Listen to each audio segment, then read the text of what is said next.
Hello guys, in today's video I'm gonna show you how to turn off auto navigate to home on your account on Discord. Easy and quick. First click on your profile, and now here you will find advanced settings. Click on it, and here as you see you will find auto navigate to home. Just click on it like this, and it will be turned off.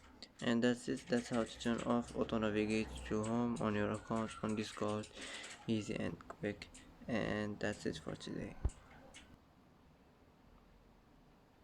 And that's it for today's video. If you like this video, don't forget to like and don't forget to subscribe.